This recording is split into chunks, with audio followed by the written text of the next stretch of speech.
www.blindcommunitythriftstore.com. The Blind Community Thrift Store radio reading service will begin shortly.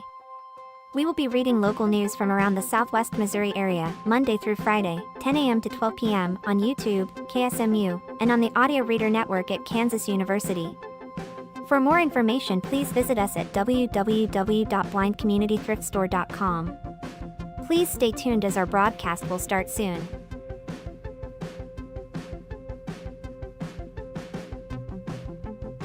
Please remember to like, comment, and subscribe on our YouTube channel now. At Blind Community Thrift Store on YouTube, and more info about this radio reading service, Navalins, and the Blind Community Thrift Store at www.blindcommunitythriftstore.com. The Blind Community Thrift Store radio reading service will begin shortly. We will be reading local news from around the Southwest Missouri area, Monday through Friday, 10 a.m. to 12 p.m. on YouTube, KSMU, and on the Audio Reader Network at Kansas University.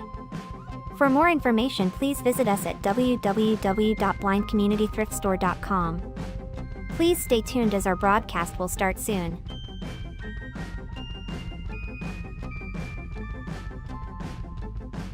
Please remember to like, comment, and subscribe on our YouTube channel now. At Blind Community Thrift Store on YouTube, and more info about this radio reading service, Navalins, and the Blind Community Thrift Store at www.blindcommunitythriftstore.com. The Blind Community Thrift Store radio reading service will begin shortly.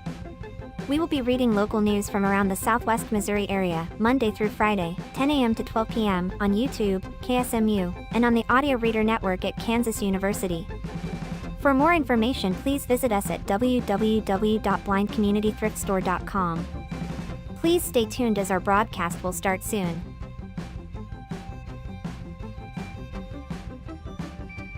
Please remember to like, comment, and subscribe on our YouTube channel now.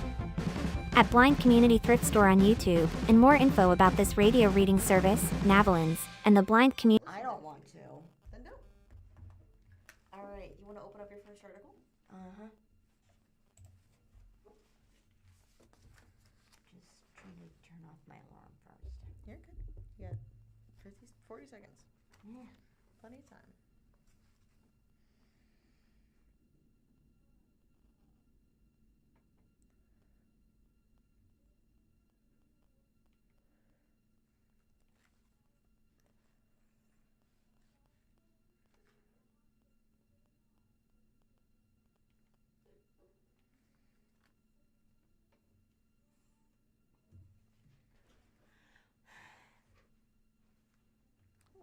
Our notepad's back. It's okay. You're okay. We'll just get it after the broadcast. The time is 10 a.m. Thank you for tuning into the Blind Community Thrift Store radio reading service. My name is Savannah, and I'm here with Madison. Hey. We invite you to listen to our broadcast both live and on demand. Our live sessions are available on the Blind Community Thrift Store YouTube channel Monday to Friday between 10 a.m. and 12 p.m. each week. Additionally, you can access on-demand content through the Audio Reader Network, which offers a wide range of audio materials for the visually impaired community. To explore content from the Audio Reader Network, please visit www.reader.ku.edu. The site provides details about accessing content via Amazon Alexa, Audio Reader Network mobile app, and information on receiving a radio to listen to the broadcast by KSMU Radio. All broadcasts are played over KSMU's subcarrier airwaves at 67 kHz on 91.1 from 3 p.m. to 5 p.m. Monday through Friday. Contact Audio Reader Network for information on receiving a pre-programmed radio. And then first, Madison.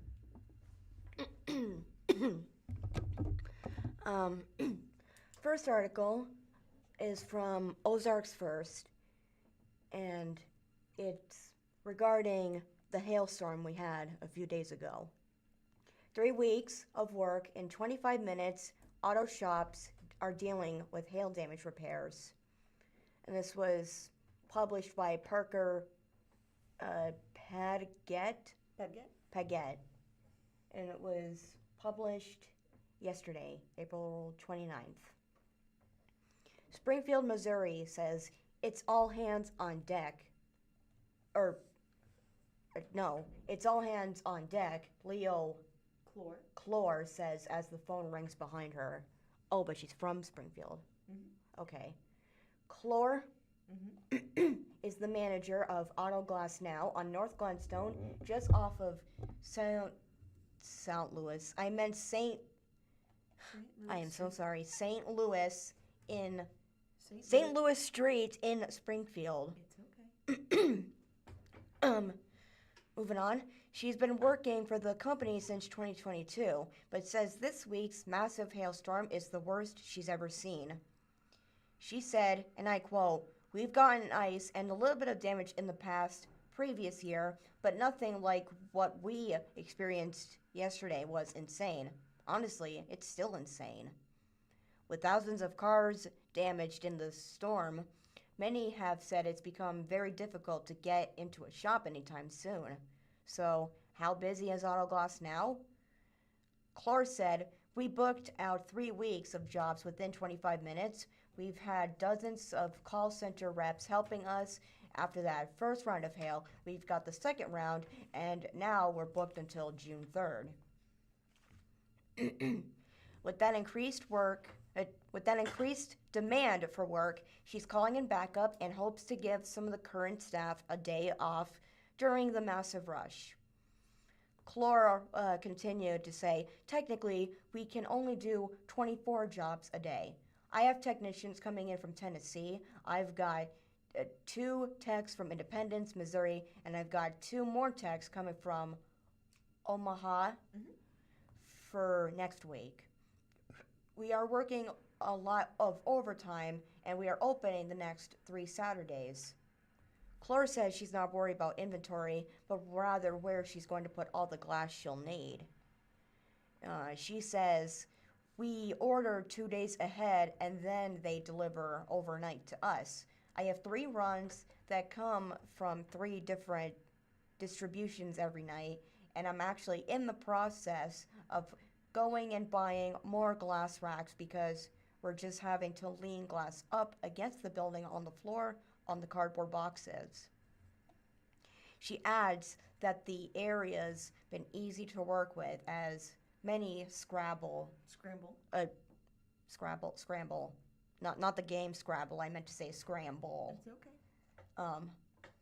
For repairs. The area's been easy to work as many scramble for repairs. Yeah, I got it. Clore said, we lead with compassion, especially after a natural disaster like this. There are people who we just can't help immediately. I feel like there's been a couple of bad apples, but not as sour as I expected them to be. Essentially, everyone, community-wise, is being patient. Ozarks first reached out to the Springfield police after viewers reached out about concerns of driving with impacted windshields. While there is no specific code or violations for driving with a cracked or busted windshield, it is a violation to drive a vehicle with a quote, with an obstructed view from the driver's perspective.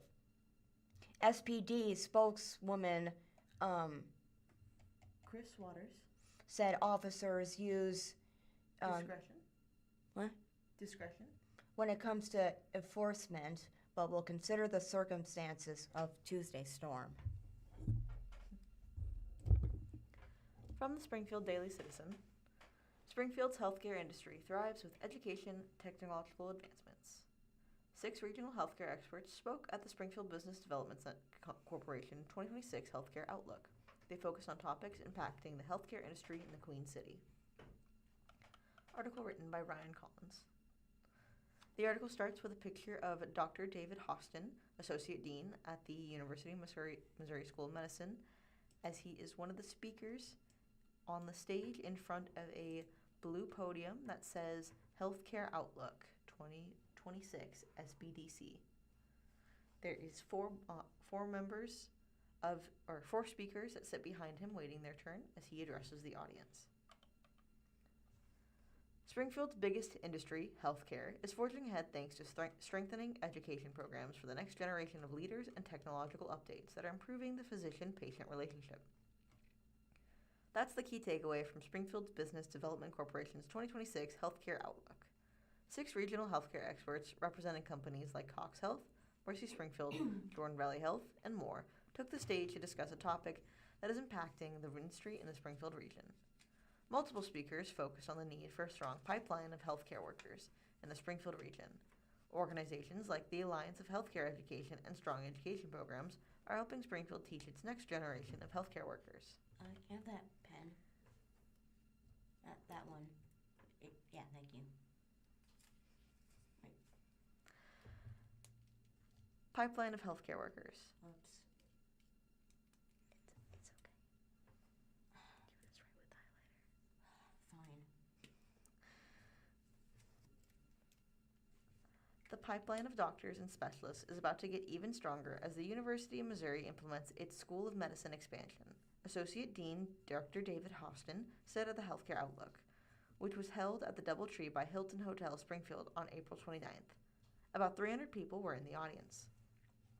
Increasing the number of doctors graduates in Springfield would boost the healthcare pipeline for Springfield and the rest of the region, Hostin said.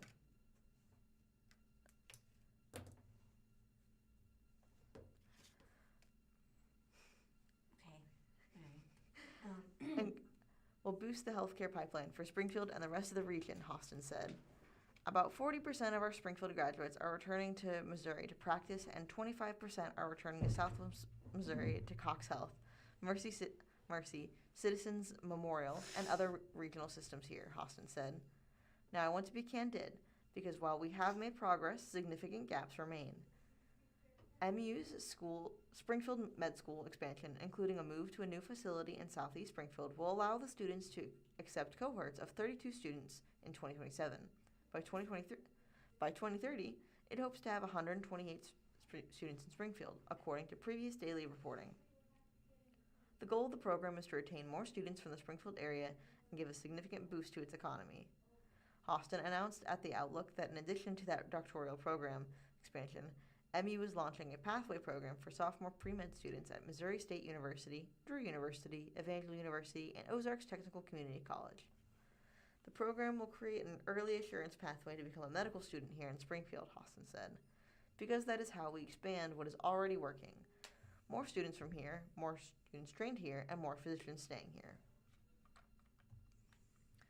There's a photo of Shalina Goodnight, Executive Director at the Alliance for Healthcare Education, as she speaks to the audience at the SBDC 2026 Healthcare Outlook. She is wearing a pink suit and holding a microphone on stage. Shalina Goodnight, Executive Director for the Alliance for Healthcare Education, reiterated that Springfield's healthcare industry is only as good as its pipeline of the next generation of providers. Goodnight said it was paramount that regions do not take the wait-and-see approach, and she was especially proud that Springfield hasn't. I am so proud, and I hope that you are too, that our region isn't waiting to see. Goodnight said, we're building it right now. Goodnight said there is one main question when it comes to healthcare education in the Springfield region. How do we protect this incredible resource that our region has that is an economic advantage, and make sure that that's not only protected, but able to grow, expand, and evolve as we know that it will in the future. Artificial intelligence helping doctors be better doctors. There is a photo of the DoubleTree, the rented room for the rented room at the DoubleTree for the conference, that shows all of the attendees sitting at 8-person tables with food in front of them as they wait for a speaker.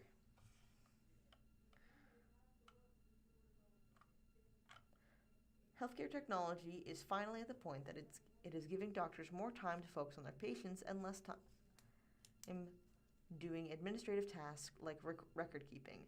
Dr. Tim Jones, Chief Physician Executive Cox Health, said, Jones oversees about 1,200 physicians at the hospital system. One of the strongest contributors to physician burnout in the last decade has been the administrative tasks left after a full day of meeting patients, Jones said.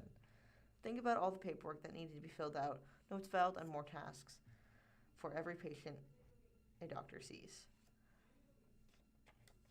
One of the strongest artificial intelligence-enabled programs are helping alleviate that paperwork, shorten the list of administrative tasks for doctors, freeing up significant time for physicians, Jones said. This after-hours work is one of the biggest drives of healthcare burnout across the country, Jones said. So we're going to talk a little bit today about what Cox Healthcare is trying to do to negate that, and it centers around AI and technology. There are AI programs that record a conversation between a patient and their doctor and essentially prepare a summary with key points and important notes to send to the patient. So instead of a doctor focusing on notes, they can focus more on the patient's needs, Jones said. Before this technology, Jones said a physician was spending an average of 6 minutes per patient in after-hours work. That accounted for an average of more than 2 hours.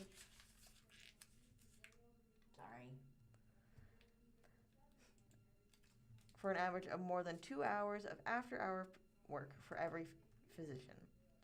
With AI technology, that 2 hours of work has been reduced to 21 minutes, Jones said. What this AI-enabled technology is allowing us to do is to get physicians back to why we're all in the business in the first place, Jones said. That patient and physician relationship is at the center of everything we do, and so this kind of technology really enables that. Other healthcare topics came up during the event. Dr. Stacy Rogers, Chief Medical Officer at Citizen Memorial Hospital, said a renewed focus on rural healthcare has benefited the state enormously, and Missouri will continue to see the benefits of rural healthcare investments. Chelsea Hellman, Vice President of Patient Services at Mercy Springfield, said building a stronger healthcare industry will only increase the numbers of visitors in the city. Those patients average multi-day stays, boosting the local economy. Mercy Springfield has patients from over 32 U.S. states. There is another photo of Dr. Matt Stinson, CEO and President of Jordan Valley Health, as he addresses the crowd at the conference. He is standing at the blue podium marked 2026 SBDC Healthcare Outlook and wearing a blue suit as he addresses the crowd.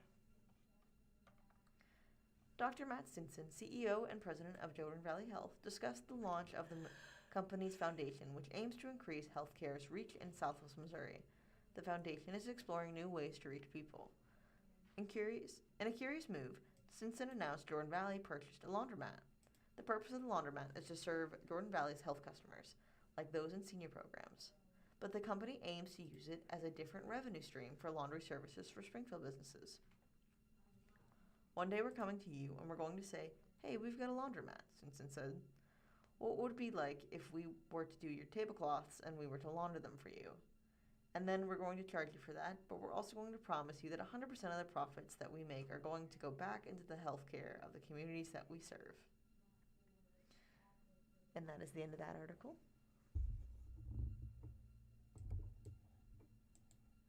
Would you like to read the next one, Madison? Next up is from... Madison, this one. What? This one was done in April 2nd. Oops. It's okay. Okay, this one looks good. Released goldfish can rapidly disrupt lake ecosystems. Study finds. And this is from Janice Reeser. Janice Reeser from Columbia Daily Tribune. Yeah. And this was posted today. It says, goldfish released into lakes can rapidly disrupt freshwater ecosystems, according to a community announcement from the University of Missouri. A new study by the University of Missouri and the University of Toledo, published in the Journal of Animal Ecology, found that goldfish can trigger ecological collapse by clouding water, consuming prey, and outcompeting native species.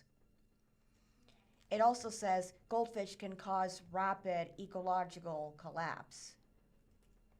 The research team conducted large controlled outdoor experiments using small artificial lakes to simulate real-world conditions. They introduced goldfish into ecosystems representing both nutrient-poor and nutrient-rich waters and monitored the ecological consequences over time, according to the announcement. The results were stark. Water quality declined rapidly as goldfish churned up the bottom sediments, increasing suspended particles and signaling a fundamental shift in the ecosystem. Native species suffered as well. Populations of snails, zooplankton, and amphipods, which are small invertebrates that form they're small vertebrates that form the foundation of healthy aquatic systems. They fell sharply as goldfish consumed prey and destroyed habitat. Native fish competing with the goldfish for food and other resources also showed reduced body conditions as an early warning sign of long-term pollution decline. Or not pollution, I meant population. It's okay. These impacts were not limited to any single type of lake, and goldfish consistently altered ecosystem function, suggesting few freshwater systems are immune. It says goldfish release can lead to, quote, regime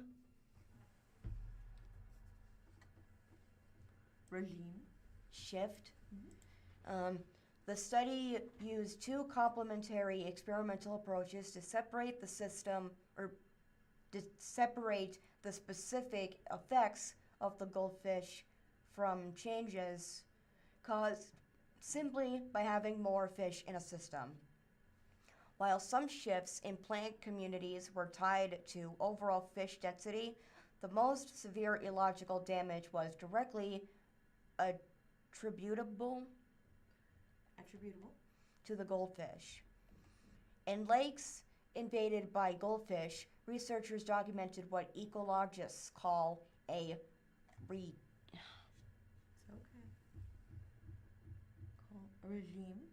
regime shift, which is a tipping point at which an ecosystem rapidly reorganizes into a fundamentally different, often degraded state.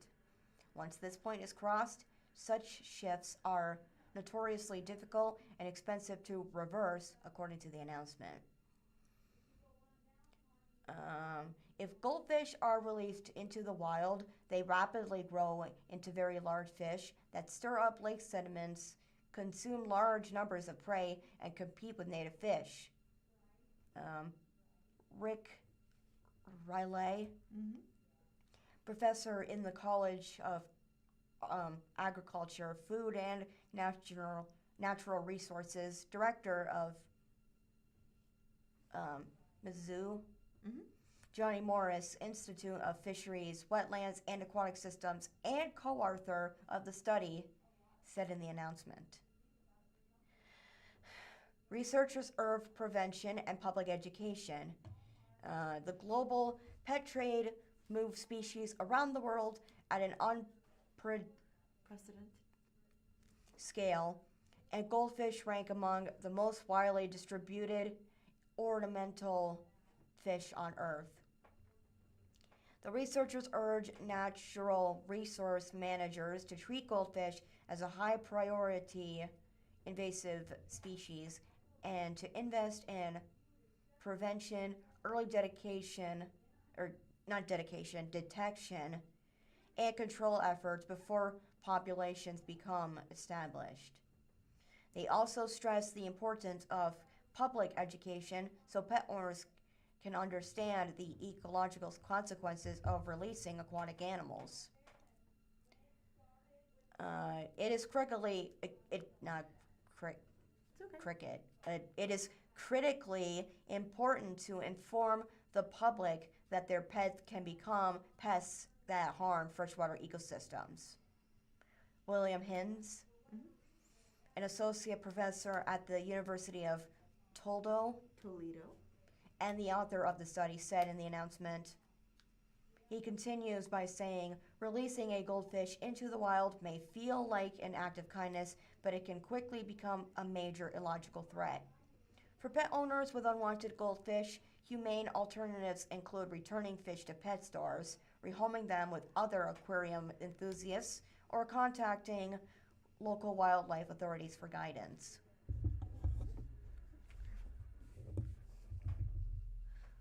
From the Springfield Daily Citizen, college artists and Route 66 showcased at First Friday Art Walk in Springfield. There are 17 venues participating in May, offering opportunities to see art and interact with artists. Article written by Jeff Kissinger. The article starts with a photo of Verity Gerhold, as she's one of the featured artists in Drury University's Apex Senior Exhibition. There is one of her pieces displayed of her and another individual sitting back to back with their hands out in front of them, draped in their bodies draped in fabrics, as well as several different hands reaching up behind them in a semicircle. If you're excited for the Route 66 Centennial festivities, there are two stops worth checking out along the May 1st Friday Art Walk featuring the Mother Road. It's also a busy art walk for student exhibitions, with shows featuring artists from Drury University, Missouri State University, and Ozarks Technical Community College. There are 17 venues participating in this month's art walk, a monthly effort in which galleries and businesses line up arts-related events across downtown Springfield. Everyone is encouraged to walk around the neighborhood and pop into galleries in what organizers call a self-guided tour. Venues will be open for variable hours until 10 p.m. College artists show off their work at 4 different locations. There is a picture of a gallery displaying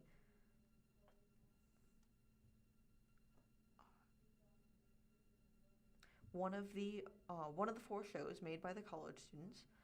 It is inside the Robert and Margaret Carolla Arts Exhibition Center, and the exhibit it's hosting is the Missouri State University's BFA in Design, the Professional Design Practicum during the First Friday Art Walk. This photo is provided by Brian Long from Missouri State University. Missouri State's Department of Art and Design has 2 exhibitions this month. One at Brick City Gallery, 215 West Mill Street, and the other at the Robert and Margaret Carolla Arts Exhibition Center, 325 North Boonville Avenue. Both shows will be open from 6 to 9 p.m. during Art Walk. The BFA and Art Senior Exhibition is at a Brick City, while the Carolla Center hosts BFA in Design. The Professional Design Practicum. Both exhibitions showcase work by graduating students who have spent years developing an artistic practice that will carry them into their professional careers.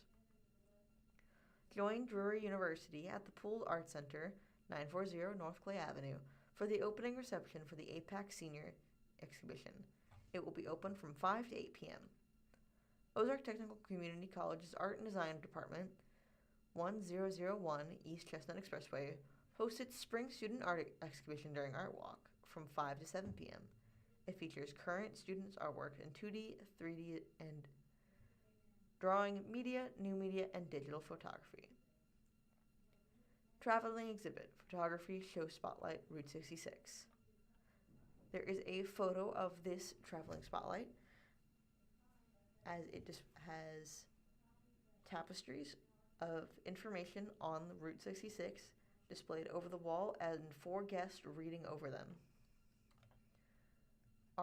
Photo provided by Assertian Films. There are 2 locations highlighting Route 66 during the May 1st Friday Art Walk, which is appropriate as Springfield hosts the National Route 66 Centennial Kickoff this weekend. The historic Gilloy's Theater, 325 Park Central East, features the Route 66 Centennial Traveling Exhibit in its second floor gallery. On the third floor, guests can mingle with the Gilloy's resident companies, view additional exhibits, enjoy a cold beer or handcrafted cocktail, and connect with fellow artist lovers. Door opens at 6 p.m.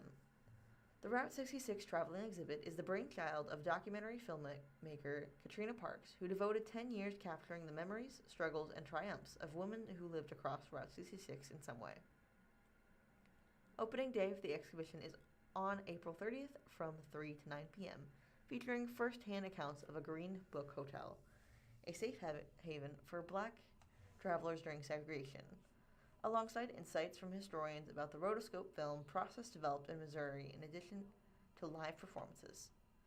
Photographers Vance Clark and Andrew Mann are featured at the Park Central Branch Library, 128 Park Central Square. Their exhibit, Unique Lens, is a take on the Mother Road, mixing street photography with movement and imagination. It will be open from 6:30 to 9 p.m. See Elaine in the Membrane at Ozarks Farm Stop. There's a photo of one of Elaine's pieces of work where it shows a barn owl with moss and mushroom growing off of its back, and over a great horned owl. And then over the tufts at the top of its heads, where it blends into what looks to be branches of a tree that also have moss growing out from them. There is a red moon in the background. Photo provided by Jeff Kissinger. Elaine Johnson, also known as Elaine in the Membrane, is the featured artist at the Ozark Farm Stop, 401 South Avenue, Suite A100, which will stay open until 8 p.m. for First Friday Art Walk. Johnson primarily works with watercolor and also creates digitally with the Procreate app, Apple Pencil, and iPad. Her products include coloring books, calendars, art prints, cards, notebooks, stickers, and more. I love to create nature-themed art with an emphasis on animals accompanied by lots of flowers and nature adornments. Johnson said in a press release, I also love to draw cryptids and creatures from various myth and folklore. Most of my work takes on a whimsical playfulness accompanied by vibrant colors, detailed decoration, and flowing lines.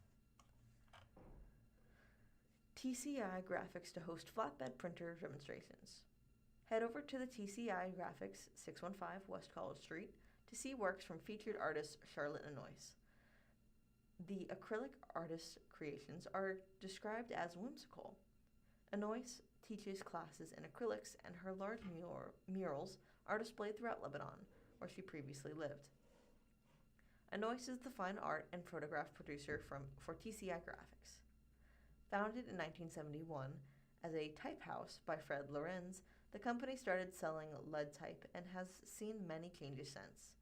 Today, TCI Graphics is a large format print that specializes in flatbed printing and fine art and photo reproduction. TCI Graphics will be open from 6 to 9 p.m. for Art Walk and will host flatbed printer demonstrations every half hour.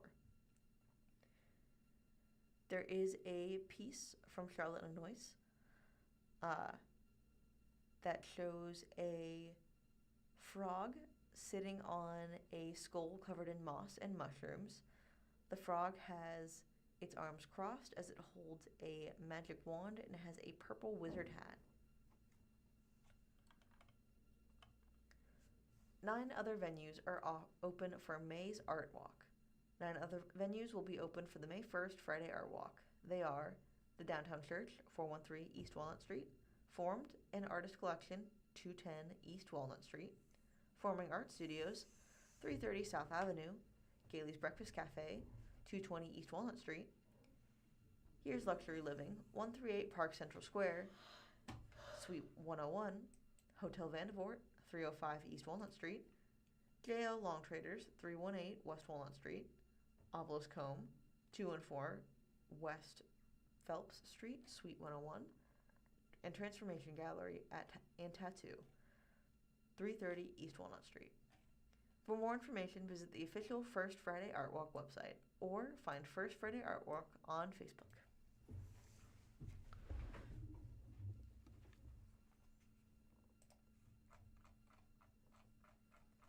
That is the end of that article. Yeah, can I do this one? All right. Next one is from Springfield Daily Citizen. Poking around, roofers, insurance agents, body shops, they're all busy and they're all, quote, slinging glass to replace windshields. In addition, it's now almost impossible to get a rental car in Springfield. They're either damaged or already rented.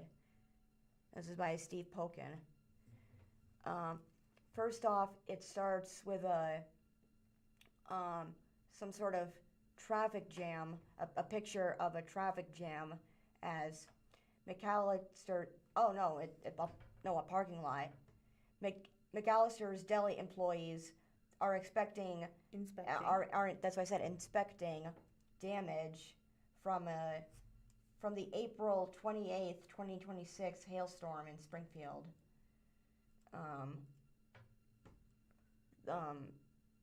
I can't really describe it. It's okay. In the parking lot, there are 2 employees looking over a blue cart as they inspect the damage to the back windshield, and another employee in the background taking a picture of her car that has a cracked windshield. Photo by Daylin Phoenix. All right. Leo Clore says she has been slinging glass ever since 15 minutes after Tuesday's hailstorm hit in the Springfield area. She's now the manager at Auto Glass Now at 202 South Glenstone Avenue. This sounds familiar.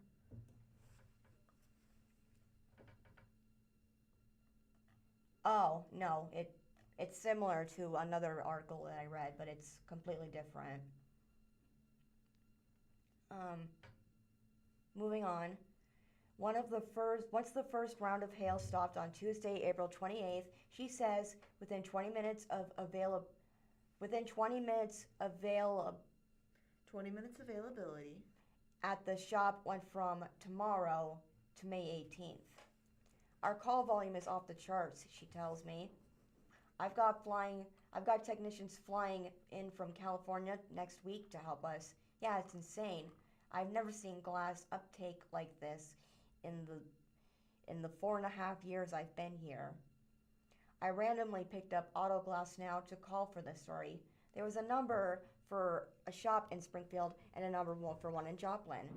I called Springfield and the call was answered in Joplin because the Springfield shop was so overwhelmed that the calls were being transferred. I never met a woman named Leo. She tells me it's short for Lenore. Regardless, she advises me to just refer to her as Leo the Glass Girl. 6 deliveries of glass last night. She's running out of room. I asked her if she has enough replacement windshields. She says, we've got 6 deliveries of glass last night. I'm just running out of room to put it all at this point. Her shop currently does not have weekend hours. That might change soon, she adds. Almost all the vehicles she sees at the shop have damage to the front windshield as well as damage to the back window. All hands on deck at Hammer's Auto Works. It shows a picture of the building, Hammer's Auto Works. It shows the aftermath of the storm as the sun is streaking through the sky and a bunch of cars are parked there with broken windshield, tire damage. This looks like, this is Wednesday. This looks to be the parking lot of the Hammers Auto Works. This looks to be employees, as there is not any damage I'm seeing onto the cars. Yeah. So this is just the parking lot and outer view of Hammers Auto Works. It says, Wednesday, April 29th of 2026 was a busy day at Hammer's Auto Works as car owners were in need of repairs after Tuesday's hailstorm. And this photo was taken by Ellie Freistack. Just like the title said, it's all hands on deck at Hammer's Auto Works, an auto body shop at 2921 West Chestnut Expressway. We've got 7 people in the office answering phones, and it's been one after another since noon yesterday when it hit, says Talina. Yep. A bookkeeper who has worked at the business for 11 years and has lived in Springfield for 30 years. She declined to provide her last name.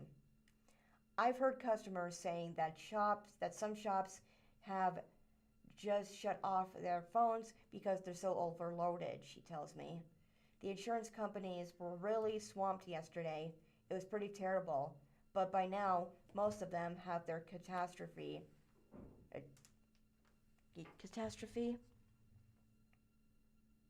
Yep. terms going, or teams going, and those teams bring in extra people to help out. Those catastrophe terms are teams are efficient. They're very efficient. What do I keep saying? Term? Yes, it's okay. Let's just keep going. One of our estimators said, just looking at some of the ones that were towed in, they were at least 10 grand worth of damage on average. A lot of cars are probably just going to be a total loss now. Another result of the hailstorm is that it's impossible to get a rental car in Springfield, she now says. They're either damaged or already rented out. Or rented out, does that make sense? Yes, you're okay. Bridget Hart, a management trainee at Enterprise Rent-A-Car at 1046 West Sunshine Street, estimates over half of the cars at the location were also damaged in the storm. She says that within 24 hours of the hailstorm, over 500 vehicles have been authorized for rental through insurance companies. Do you have 500 vehicles available? She says no. There's now a 6-panel picture of cars with the hail damage. One, it shows a car where the rear windshield of a vehicle is shattered outside of the Springfield Branson National Airport on April 28th. The second one is the rear windshield of a vehicle shattered outside. Oh no, that's the same one. There is different vehicles with their rear windshields taken out by the hail, as well as sunroofs and front windshields. Oh, and car mirrors. Mm-hmm. It says car windows were damaged by large hail in a parking lot near Kansas Expressway and Kearney Street. Melissa Blanchard surveys damage to her car after a hailstorm. A Wisconsin resident, and she was staying with her family in Springfield at the time of the storm. This photo was taken by Joe Hadsall. And the last picture shows one of the impacts of the hail damage on a car. It has dents in the hood about the size of a baseball. And the window is cracked, but it's not shattered. Would you like to keep going? Roofers don't necessarily have to step onto roofs to check for damage. It's a busy day for roofers like Tom Rogers as well. He owns a Smart Roof Plus. He's been in the roofing business for 10 years. I've seen damage like this before in some isolated spots, but never as spread out as this one is, he says. This is definitely a first. I'm getting calls from Joplin, Springfield, Republic, Marshfield, Stratford. I need to look at 20 roofs in Fairgrove. Grove, you had it. So how do you handle this abundance of work? How do you get on top of all those roofs? He doesn't. He has 5 drones that help, that are equipped with artificial intelligence software to provide imagery of the roofs. He says we can cut that inspection time way down to dragging out a ladder, lifting it up, walking the roof, doing all that. We save a lot of times with the drones, and the software is 99.97% accurate. Rogers tells me that he will notify homeowners not only if he spots roof damage, but also if he spots damage to city utility meters too. For this story, I also tried to contact my State Farm agency, I meant just agent, It's okay. not as a client, but as a reporter. I didn't hear back. I imagine he's a busy guy. And That's it for that article. From the Springfield Daily Citizen, most electrical outages resolved following April 28th hailstorm. Damage to gas meters unprecedented. Yeesh. It's okay. Sorry, I'm just saying this storm was not kidding. Yes. Article written by Jack McGee. The article starts with a photo of a black car with its windshield shattered inwards from the hailstorm, as well as dents in the back trunk. Oh, that's the same picture that I looked at. It's one of them. Following Tuesday's hailstorm, which left more than 10,000 without power, electricity has been restored for the vast majority of affected customers. City utilities at one point on Tuesday, April 28th, reported 10,111 electrical outages, most along the Interstate 44 corridor. As of 10:25 a.m. on Wednesday, April 29th, CU's outage map showed just 17 outages, 11 in South Springfield. Each outage represents one customer, encompassing residential, commercial, and industrial customers. Jamie Presley, manager of communications from CU, said the majority of Tuesday's outages were due to two substantiation issues in North Springfield. Asked if those issues were caused by hail damage, Presley said it was being investigated. It's hard to say still. They're looking at a transformer at one of the substations just to see if maybe damage has been sustained, Presley said. But they're still investigating. They were able to get those back on.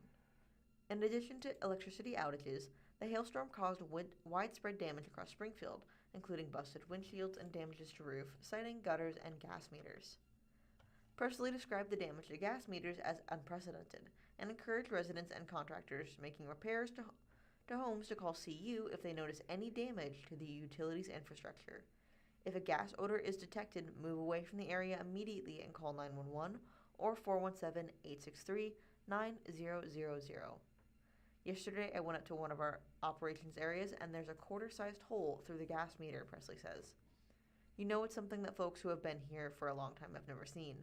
So if there's any gas odors, or people smell gas, it's so important for them to call in, and we'll come out there immediately and get those checked out.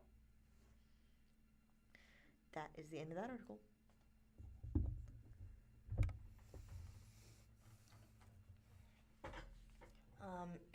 Next article is from Springfield Daily Citizen. Fans flocked to downtown as NBC's Today Show broadcasts from Springfield. The first picture shows, in the article, this picture shows a crowd next to the Gilroy Theater as it's nighttime, the neon lights are on. There's a Route 66. That was this morning. The sun wasn't up yet. Yes. That's what it says. Al Roker records a segment in downtown Springfield as part of the Today Show broadcast on April 30th of 2026. This photo was taken by Ellie Freistack. Huh. Should we start reading? Oh, dang. Springfield will be in the spotlight this weekend as the city hosts the National Route 66 Centennial Kickoff Celebration. The festivities got started bright and early on Thursday, April 30th, as NBC's Today Show broadcast its third-hour segment from downtown Springfield. Hundreds of fans were up before the sun to welcome hosts Al Roker, Dylan Dreyer, and Laura Jarrett. People showed up at Springfield's new Birthplace Plaza at Jefferson Avenue and Park Central East as early as 4 a.m. Dang. Some coming out of state to take part in the broadcast, while others stayed up all night. Not me, I stayed asleep. It's okay. Keep reading. The article shows another picture of country singer Chris Jansen from Perryville performing during the Today Show in downtown Springfield on April 30th of this year. Photo taken by Allie Frystack. Tracy Thomas was in line at 4:48, and they were like, show up with your person only, and you might not make it in. And we were like, okay, we're going to do it anyway. In a pre-recorded segment, the hosts visited the Rockwood Motor Court, the Wonders of Wildlife National Museum and Aquarium, Route 66 Stadium, which was formerly known as Hammond's Field, and the Steak and Shake at National Avenue and St. Louis Street.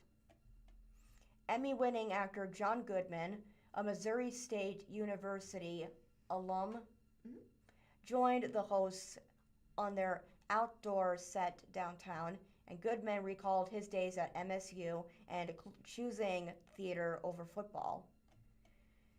And of course, it wouldn't be a true Springfield experience for the hosts without sampling Springfield-style cashew chicken from Leong's Asian Diner.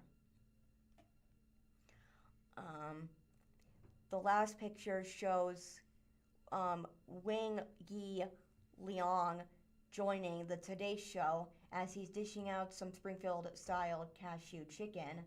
This photo was taken by Allie Frystack, and at the end, there's a little quote that says, "This story will be updated."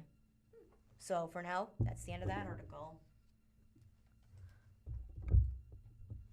From the Springfield Daily Citizen, SPS Board sets maximum price for Bissett renovation. Project will add 4 classrooms and a storm shelter gymnasium to the school. Article written by Joe Hadzel. It starts with a photo of the Bissett Elementary from the outside. There is a sign that says Bissett Bobcats. April 15th Cardinal game, 6:35 p.m. April 29th, Steam Night. May 2nd and 3rd, Perform. As well as the front doors to the building and a metal sign that says Bissett School attached to the side of the brick wall. Photo by Joe Hadzel. The construction manager for a renovation of Bissett Elementary has set a guaranteed maximum price for the project.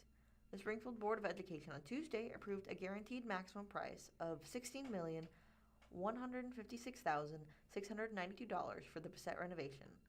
The price leads to a total project cost of $19,978,682. The vote for the approval was 6-0. Board member Gail Smart was not in attendance for Tuesday's meeting, held at the Craft Administration Center. The project calls for adding 4 new classrooms and a storm shelter similar to what has been added to other elementary schools. Those storm shelters open up to the community in the event of severe weather during non-school hours. In addition to about 22,000 square feet of new space, the project calls for renovating the existing 33,000 square feet of the school. Deputy Superintendent Travis Shaw said that the renovations include removing things such as asbestos, flooring, and lead paint, modernizing safety and security measures. We are really excited about being able to go in and give the building a refresh and an update, Shaw said after the meeting, and then be able to add on a new storm shelter gymnasium, as well as some classroom space to meet the needs of students and staff here. Crossland Construction was hired in July as a construction manager at risk for the project. Under the construction manager at risk delivery method, the contractor works with subcontractors to determine a cost for supplies and construction. That manager then delivers a guaranteed maximum price after bids for those costs are collected and assumes the risk of increased costs during construction. A similar announcement will be made for Bingham Elementary in June, where the board is expected to consider a maximum price from Nabul's Construction, the manager of that project. Bissett's current school was built in 1950 at 3014 West Calhoun Street. Before that, Bissett was located at 1535 North Gordon Avenue upon its formation in 1925. It has many of the same issues as Bingham and Pershing, which are also due for construction. The Bissett and Bingham projects are extra projects added to a $220 million bond issue that voters approved in April 2023. Originally left out of the package called Proposition S, they were added in 2025 after the district saw about $48 million in combination of cost saving and bond revenue. Proposition S also included a renovation of Pershing at the time of the election. Since then, that project has transformed into rebuilding a completely new school from grades 6 to 8. Though Bingham and Pershing will be completely rebuilt, Bissett will get only a renovation. Shaw said that Bissett is one of the district's smaller population schools, while Bingham is growing more quickly, and already one of the district's largest. Much like with Pershing, it made more sense to build a new one, Shaw said of Bingham. Bissett is not really requiring a lot of new increased space other than the gym and the classrooms. We'll address all of the safety and security items that we do in all of our projects, really opening up the space and making it an environment that kids want to be a part of. Construction is slated to start once school dismisses for the year. Students will attend classes at the old Sherwood building located at 1831 South Scenic Avenue for the 2026-2027 school year. All right. Oh, did you already read this one? Madison, do you want to use the ones that you already pulled up? Oh, I just want to make sure they're long enough to read. Let's start with what we have. Hang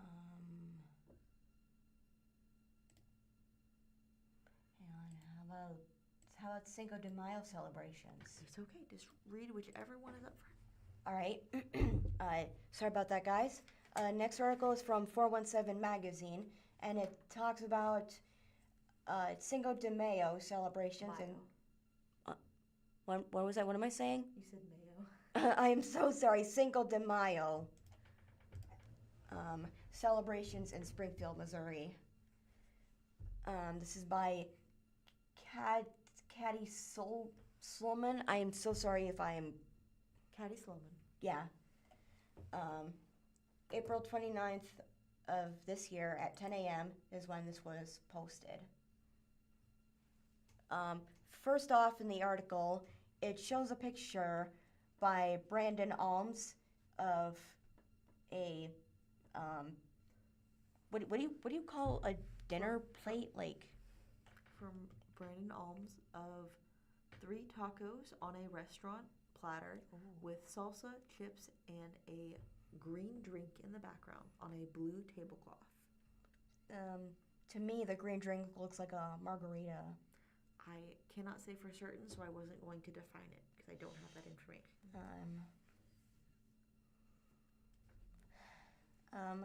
Cinco de Mayo, meaning the 5th of May, has a long history of being celebrated in the United States. The holiday, Okay. Commemorates. a military victory in Puebla, Mexico, over French forces. Those interested in celebrating in the Springfield area can find great deals, new items, and local performances, including festive dishes and drinks from local restaurants, and recipes you can make at home and local events. All right, Cinco de Mayo 2026 events. There's Poppy's Cocina and Cantina. located at 808 South Illinois Avenue, Republic, Missouri. You can call them at 417-647-5100. The event details say head to Poppy's at 4:30 p.m. on Cinco de Mayo to find live music performances on the indoor stage, Mexican folklore. It's okay.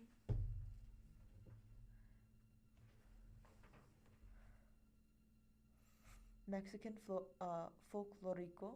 Dancers, t-shirt giveaways, and free tequila shot rounds. You can also take part in a viral trend with free soft-serve margaritas. The restaurant will be offering its full food menu during the performance. There's Amigos Mexican Restaurant located at 2259 South Campbell Avenue, Springfield, Missouri. You can call them at 417-887-1401. The event details for this say mariachi Mariachi Flor de Missouri.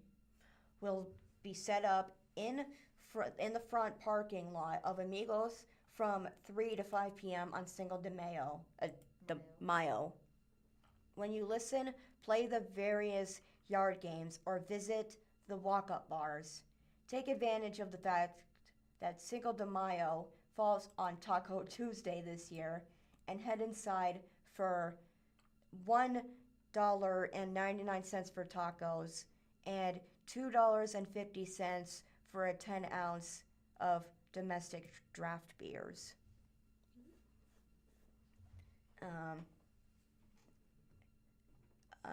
Then there's El Cafecito. or the Little Cafe, located at 2462 South Campbell Avenue, Springfield, Missouri, 665-2486. All right. Event details for this. Sopapilla.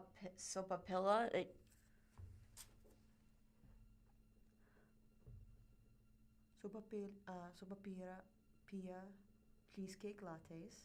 Traditional cafe con leche and more. And all drinks are buy one, get one 50% off on Cinco de Mayo only. Then there's Stew Squash. Is it Stew Squash? Stew Squatches. Rockstars Barbecue. This is located at 2463 West Sunshine Street, number 124, Springfield, Missouri, 417-788-6328. Event details for this: fan favorite shredded chicken and pulled pork, take on a new form with limited time tacos. Visit the week before Cinco de Mayo or the week of the holiday to try them. Then there's the Warehouse Bar, located at 2463 West Sunshine Street, number 120, Springfield, Missouri. And you can call them at 417-597-4040. Event details for this: located inside the Metro Eats Farmers Market and Food Truck Park, the cocktail bar will be offering Mexican food trucks and drink specials.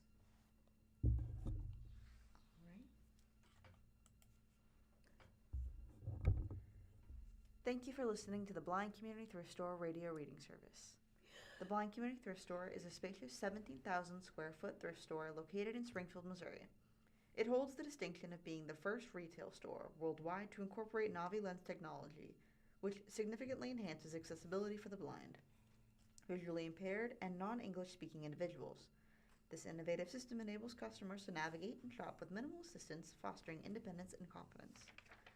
The store operates as a nonprofit organization dedicated to generating funds that support the provision of adaptive technology and training for the blind and visually impaired community, often at little to no cost. Visitors can learn more about the organization and access its services by visiting the store in person at 2713 North Kansas Expressway, Springfield, Missouri, or by exploring the website at www.blindcommunitythriftstore.com. The websites offer comprehensive information about the store's mission, services, and opportunities for community involvement, as well as details about the free store available to residents in the Springfield area. From the Springfield News-Leader, roof work prompts temporary move for Missouri Job Center services. Article written by Janice Reeser. The Missouri Job Center will temporarily move its operations to the Midtown Carnegie's branch library as crews begin replacing a section of roof next to the center's public entrance along Boonville Avenue. The move is expected to last from April 30th through May 8th. Job Center staff will be available at the library at 397 East Central Street in Springfield from 9:30 a.m. to 4 p.m., according to a community announcement. Roof work expected to disrupt foot traffic. The roof replacement is expected to create a major disruption to foot traffic in and out of the job center's current location, according to the announcement. We thought it was in everybody's best interest to temporarily move operations to the library to avoid the disruption, Erica Schmeickel, Assistant Director of Economic Vitality and Workforce Development for the City of Springfield, said in the announcement. Full range of services available at library. Job Center staff will offer a full range of services at the library, including job search assistance, filing for unemployment, enrollment in job training programs, career assessment tools, and free career readiness workshops. We are grateful to our partners at the Midtown Carnegie Branch Library for providing the space so we can continue to serve the public, Schmeickel said in the announcement. Roof replacement is subject to the weather, so we will keep everyone informed if we have to stay at the library after May 8th. The latest information on the status of the roof replacement will be shared on the Missouri Job Center's Facebook at facebook.com/SGF Job Center and LinkedIn pages. And that is the end of that article. You got more articles on the computer than I do. I have a short one. Oh, I'm just saying I want to read more, but these are all short. It's okay. Hold on. Sorry. Sorry, had a burp okay. stuck in my throat. It's okay. How about we keep reading? Sorry about that, guys. Next from 417 magazine. Mm-hmm. Okay, why did I get that mixed up? It's okay. Okay, 417 magazine. These are things to do this week in Springfield, Missouri. The article starts with downtown Springfield with a bunch of pedestrians on the sidewalk, on a patch of grass playing games. There's a bunch of tents that act as food carts. The article starts with a photo of a parade of vintage cars going down the street with viewers standing on either side of the road, as well as pop-up tents hosting different food being sold, as well as shade for customers. Huh. Would you like to keep reading? Yeah, it shows a red car in the front Mm-hmm. as the starting line. That's cool. Photo courtesy of Josh Kingham. Springfield steps into the spotlight as the national host city for the Route 66 Centennial Kickoff. There are ordinary weekends, and then there are weekends when your city throws a 100th birthday for the most famous highway in America. Starting today, Springfield steps into the spotlight as the national host for the National Route 66 Centennial Kickoff celebration. It should come as no surprise since we are the birthplace of Route 66, but even so, it's a huge honor. You can expect classic cars, concerts, parades, and roadside nostalgic galore, which will stick all around all summer. That celebratory mood spills into the rest of the week, too. There's Arts Fest downtown, corn dog kickoff, celebrating all types of fair food. How do you not go? A Derby Day cake picnic at a brewery, and 90s throwback metal concert. Cinco de Mayo festivities are popping up as well. Mm-hmm. And while we save Mother's Day for next week, consider this a gentle nudge to look at the brunch reservation and order a gift. Flower workshops and other fun ideas are already blooming. If there were ever a week to show Springfield off to out-of-town guests, this is it. Cruise the Mother Road, eat all the fried foods, catch some live music, and enjoy the ride.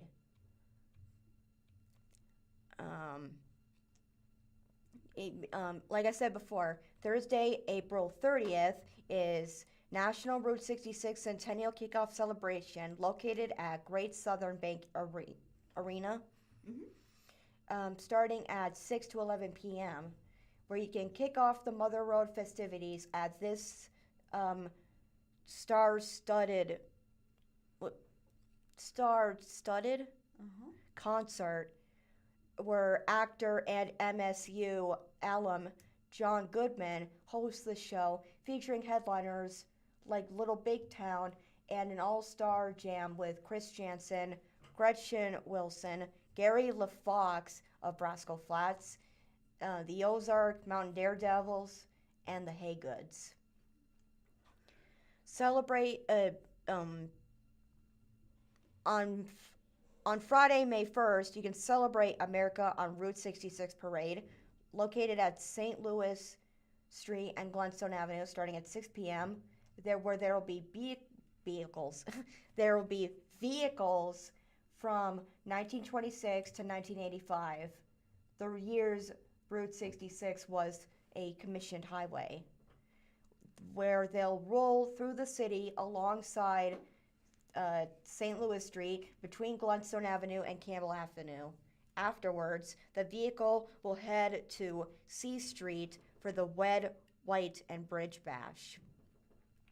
Speaking of the Red, White, and Bridge Bash, May 1st is also Red, White, and Bridge Bash, located at Commercial Street starting at 6 to 9 p.m. On Friday, and 8 a.m. to 2 p.m. on Saturday. This weekend-long festival celebrates Route 66 and America's 250th what? America's 250th birthday. Okay. With events including classic car shows, the Jefferson Avenue footbridge lighting and dedication, live music, a vendor market, and more. Also on May 1st, you can go to Heartland Williams at the Blue Room Comedy Club, and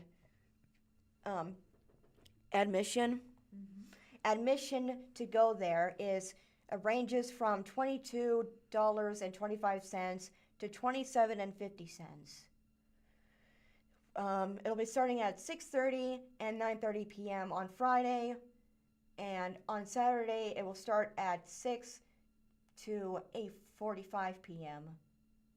They're all p.m., right? Where actor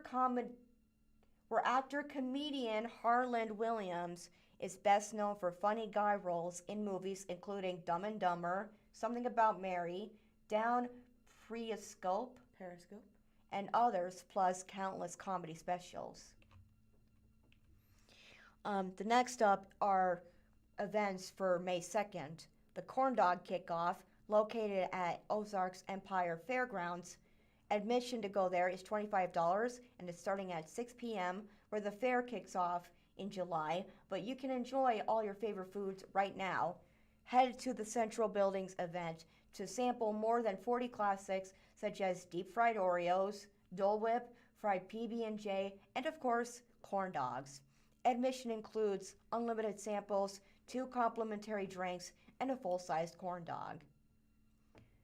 Live from downtown in Park Central Square, admission is free, and it starts at 7 p.m., where this Saturday launches a free summer concert series with shows every Saturday night from May through September.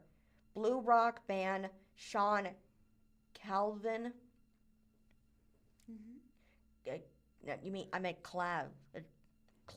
Calvin. Sean Clavin and the Dirty Truth Kick off the lineup of 19 family-friendly shows. At Art Fest, located at historic Walnut Street, admission is $5, and children under 5 are free. It starts at 10 a.m. to 5 p.m., where more than 100 artists take over Walnut Street and transforming it into a mecca of creativity.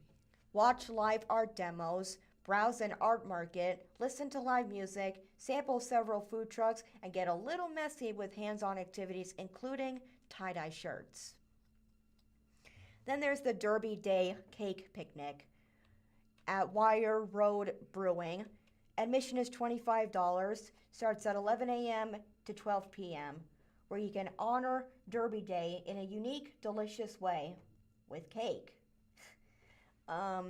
Dress in your own Derby best and head to Wire Road to watch the races at a Kentucky-style picnic.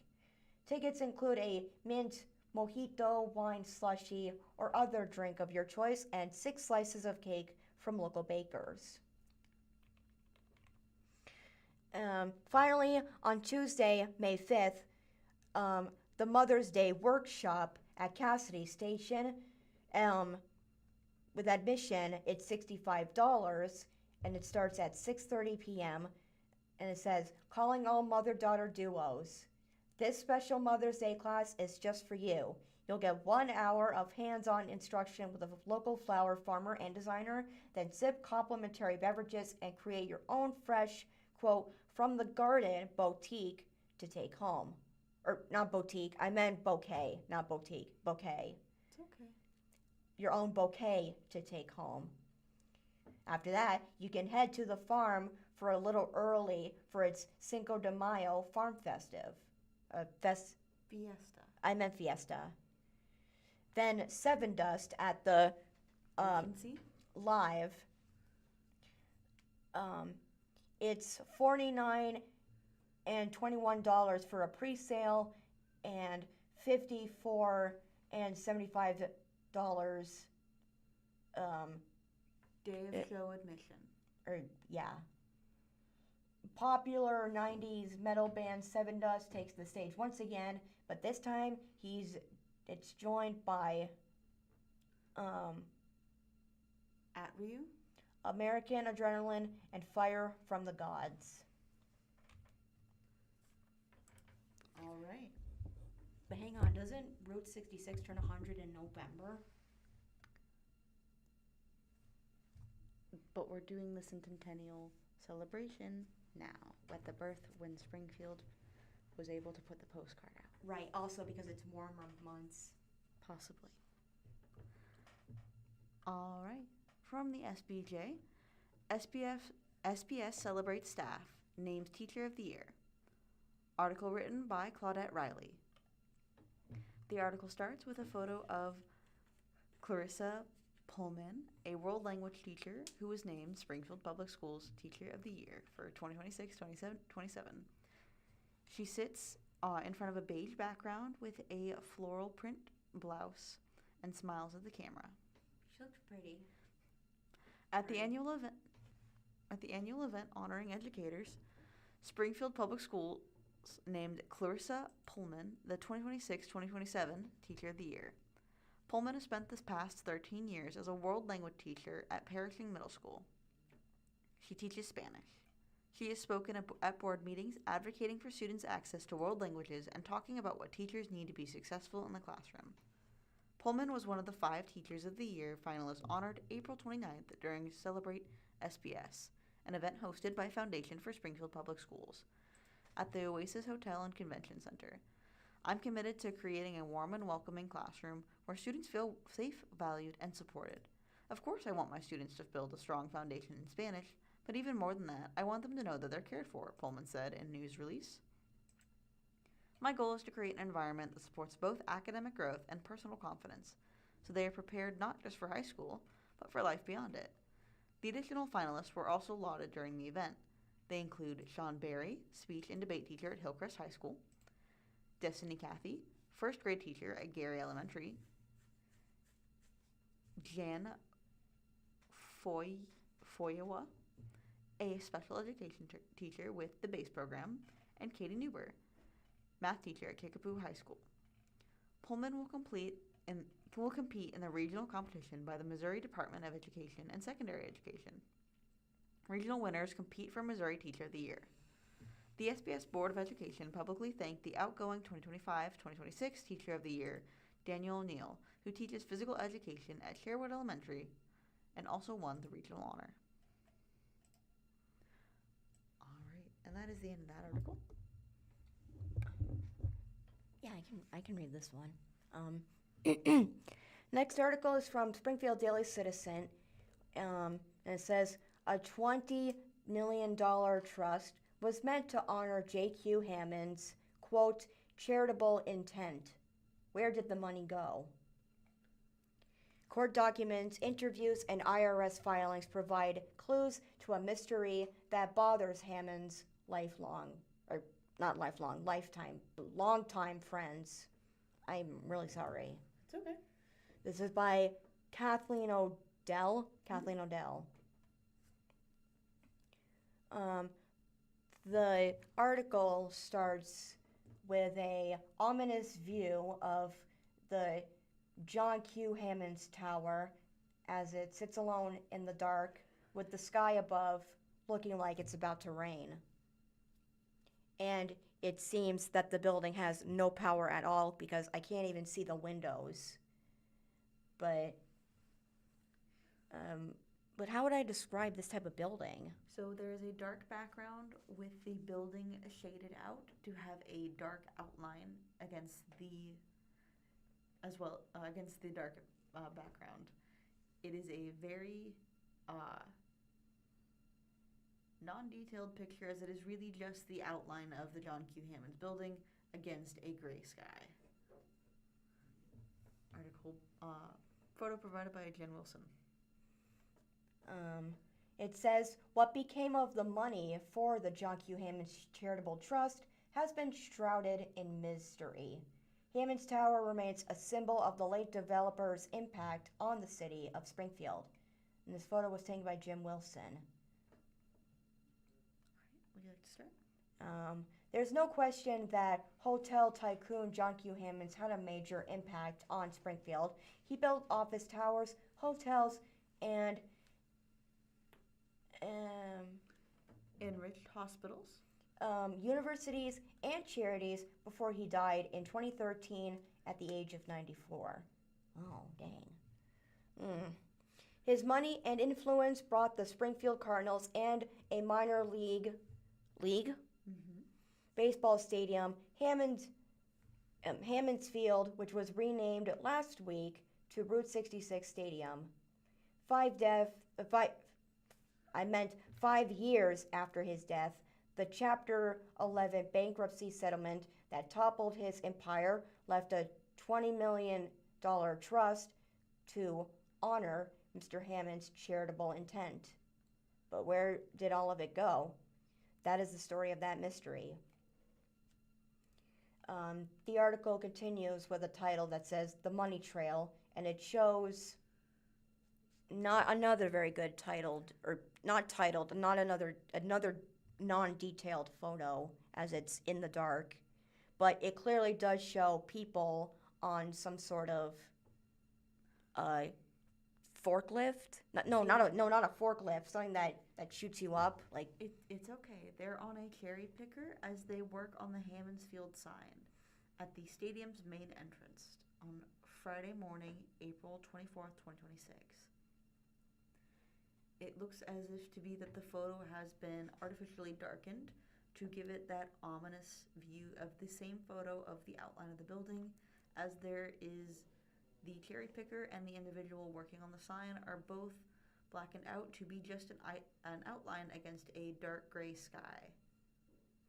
The only thing really in color is the Hammond's sign, which is red. Still pretty grayed out. Yeah, pretty grayed out red is what I meant. You're okay. Yeah. It says the ballpark has been renamed Route 66 Stadium, removing the name of the man who funded the stadium, John Q. Hammond's. And this photo was taken by Jim Wilson. Like any good mystery, this one has a trail of clues. They're buried within IRS tax filings, bankruptcy court documents, interviews, and records with the Missouri Secretary of State and the city of Springfield. They reveal, among other things, one was the trust was house rich and cash poor, most of its assets in two properties, Hammond's Field and the Missouri Sports Hall of Fame. 2, the trust earned $6.5 million after selling Hammond's Field to the city in 2023, but unlike past years, the public can't see the IRS return to that. The public can't see the IRS return that would reflect the sale.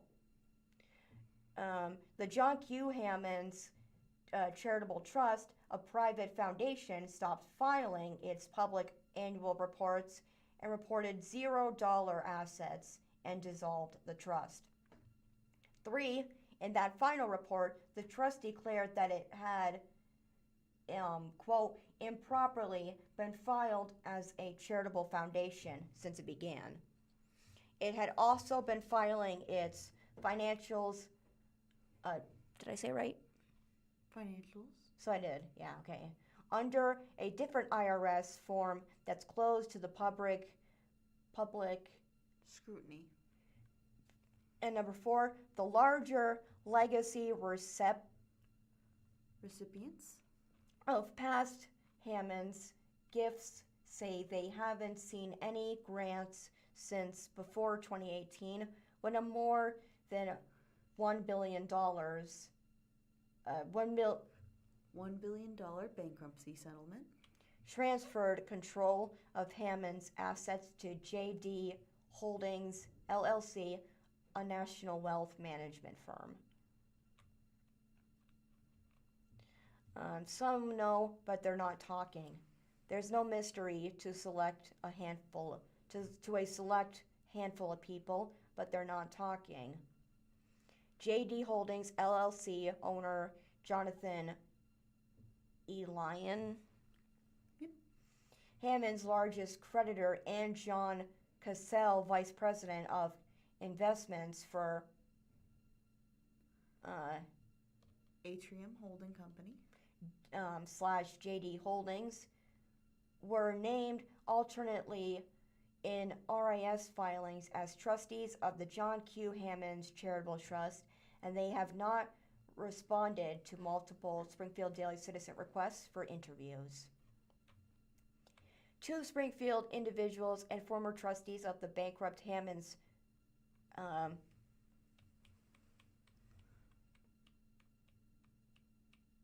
Hammond's Revocable Trust. and Jackie Dowdy. and Gregory Groves. Under the 2018 settlement, they were named co-trustees of the JQH Trust and authorized to designate the charities to receive JQH Trust assets only with the blessing of a JD Holdings. Dowdy, former CEO of JQH Hotels and Resorts, and later Hammond's legal guardian, has not responded to requests for comment from the Springfield Daily Citizen.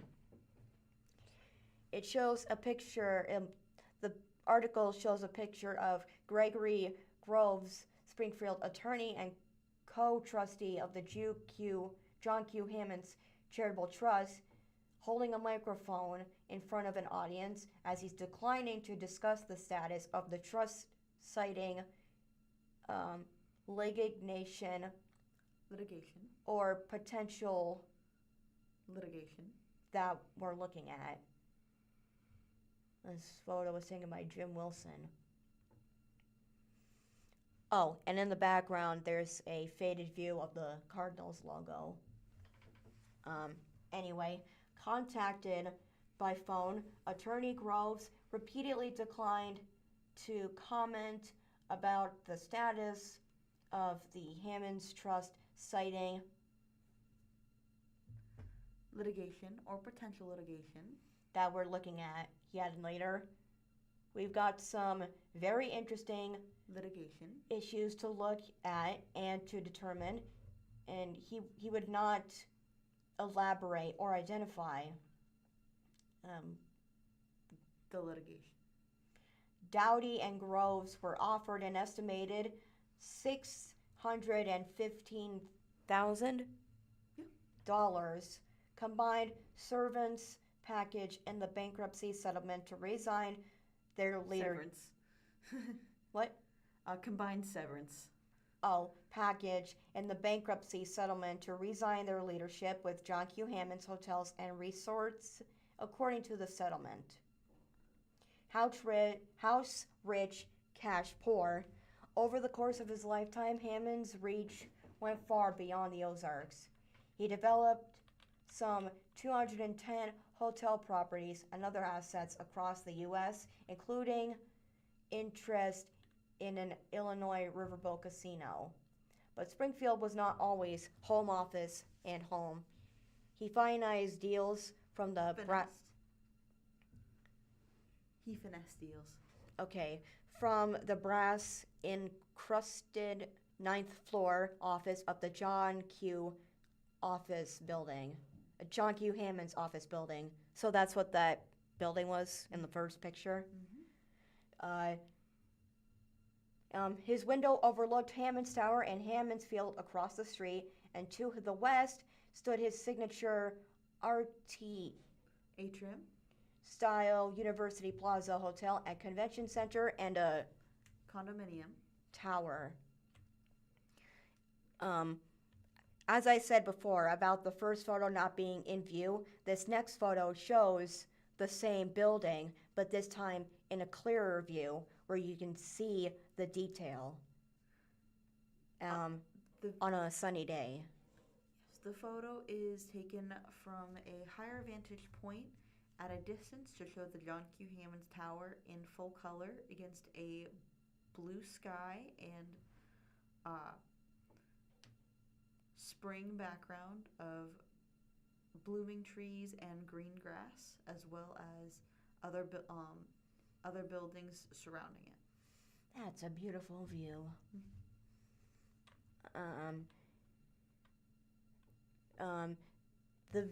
The picture is the view of Hammond's Tower and Hammond's Field from the former office of John Q. Hammond's, and it has been said that Hammond's enjoyed gazing out the window at his properties.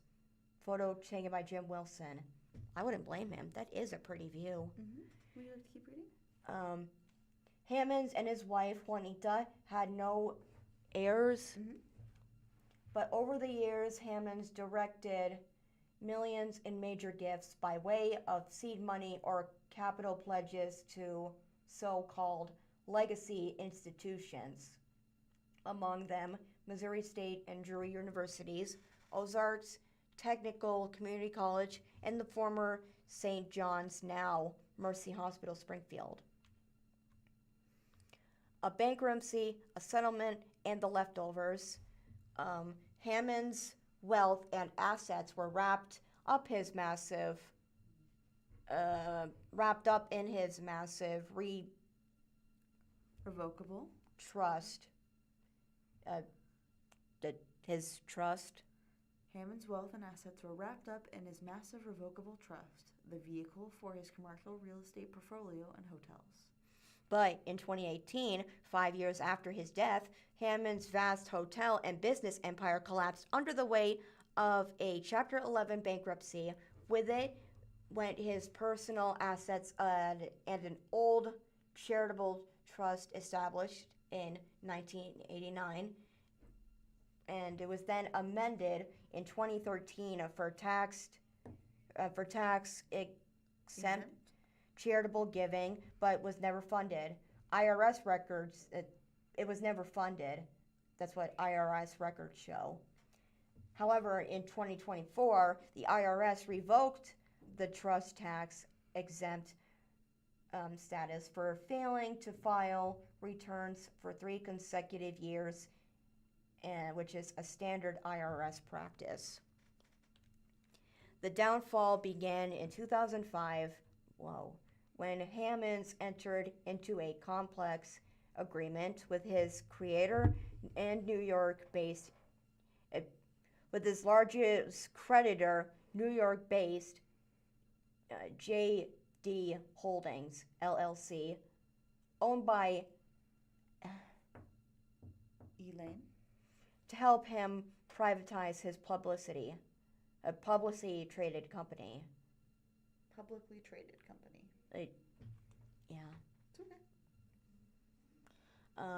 Now there's a picture of a clear view of the Hammonds Field stadium, the outside view of the stadium, as fans are waiting to enter Hammonds Field through the main gate for an exhibition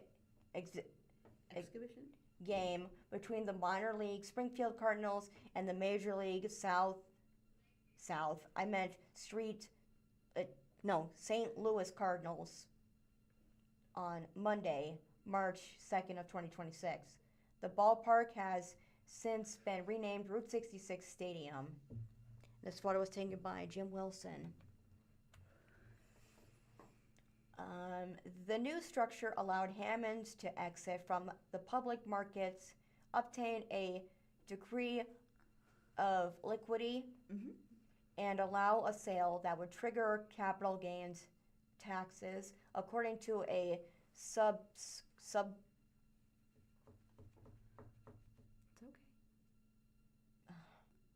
Subsequent? 2014 court document related to JD Holdings' first right of refusal in the hotel's ownership. The 2005 agreement gave JD Holdings / Elaine indirect ownership of 43 Hammonds hotels and management of 15 others. What can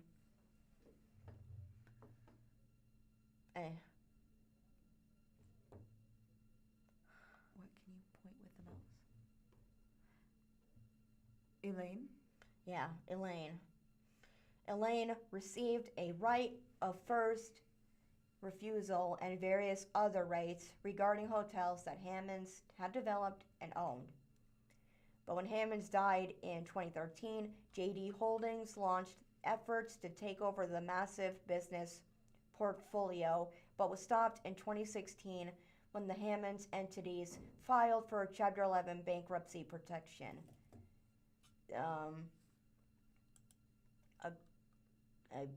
No, not anonymous.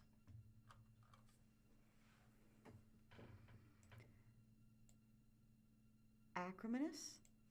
2-year bankruptcy case ultimately consumed most of Hammond's business and personal assets.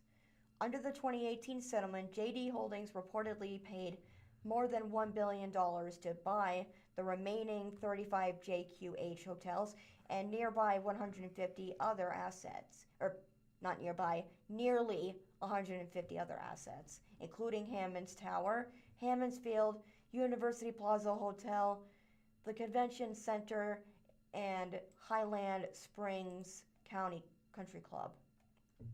Not county, I meant to say country. It's okay. A new trust to honor Mr. Hammond's charitable intent. The 2018 bankruptcy settlement ordered JD Holdings to create a $21 million new John Q. Hammond's charitable trust to, quote, honor Mr. Hammond's charitable intent, but the trust was house rich and cash poor. JD Holdings was to pay $2 million in cash. Sufficient funds to wind up the administration and operations of the JQH Trust and the state court probate of the estate of John Q. Hammonds, which is estimated to be $615,000 according to the settlement documents. The article shows a picture of, is that the Hammonds Field building or is that a different building? So the main focus of the picture is the metal bust of John Q. Hammonds in front of the Missouri Sports Hall of Fame as it is being worked on. This photo was taken by Jim Wilson. And the structure of John Q. Hammonds, it's got him looking up into the atmosphere and just doing like he's smiling as, yeah. In his depiction. Yeah, in his own way, you mean? Depiction is the way that is another way of saying how it looks. Oh, that makes more sense. Yes. Okay. All right. The new trust would also include two Leanne, free non-hotel assets together valued at no less than $18 million, according to the bankruptcy settlement. The source, modified amended joint and consolidated. Chapter 11 plan of reorganization was confirmed on May 11th of 2018. The non-hotel assets with a combined estimated value of no less than $18 million, including the Missouri Sports Hall of Fame, per the judge's specific order. JD Holdings chose Hammons Field as the other asset. The value of the assets were to be based on the Debtors. valuations as set forth in the Appraisals. of the non-hotel assets prepared by Alvarez. and Marshall Valuation Services with an effective date on June 26 of 2016. John Q. H. Trust unloads its non-hotel assets. In 2022, the trust transferred permanent operational control of the Missouri Sports Hall of Fame building and Statuary. of sports stars to operate as a nonprofit. What? 501c3. Okay. Run by a community-led board of directors. The building was sold in 2025, but the Hall of Fame continues to operate from a downtown office, conducting awards and charity events and golf tournaments.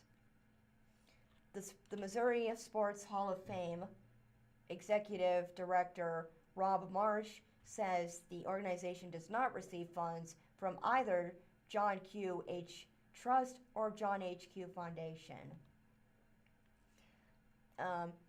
There's a photo of a statue, golfer Payne Stewart, in the building, but the windows seem to be boarded up with wood, as it looks like they're doing renovation inside the building. As things were being moved, the statues were kept indoors so they could be safe while being moved to different storage. This was taken by Jim Wilson.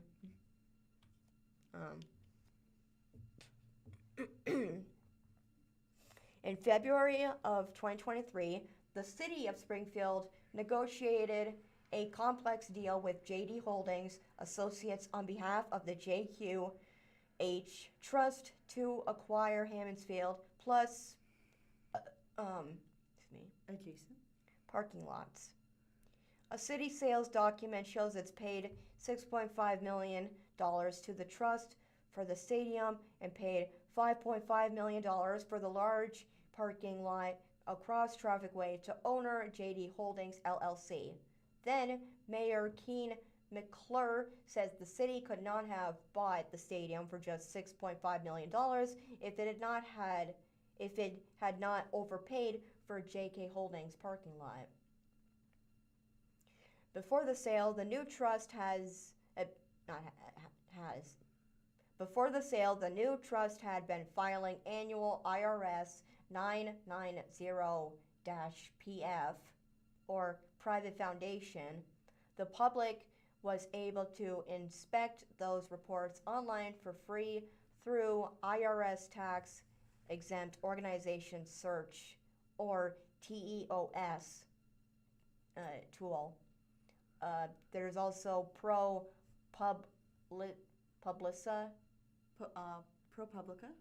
Nonprofit Explorer, and Candid/GuideStar. You help me with these ones. Of note in these tax returns, are these? The 2018 initial return reflected assets of $2,005,819. The IRS return notes JD Holdings, Eline, and /Eline's $2 million court-mandated cash contribution to the trust. The 2019 IRS return shows assets of $2,017,349. The 2020 total assets jumped to $22,317,512, noting a Hammondsfield estimated value of $16,517,206. A year later, the 2021 IRS filing shows assets dropped to $1,858,889 and lists and lists a single $99,031 charitable contribution to the John Q. Hammonds Foundation Incorporated. However, that foundation no longer exists as a 501c3 tax-exempt organization, according to the IRS. Curiously, the 2021 return Omitted. listing the Hammondsfield asset, even though the ballpark wouldn't be sold for 2 more years.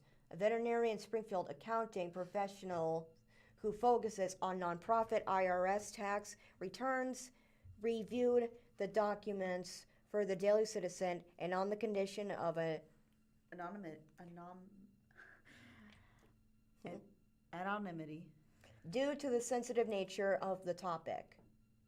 That professional noted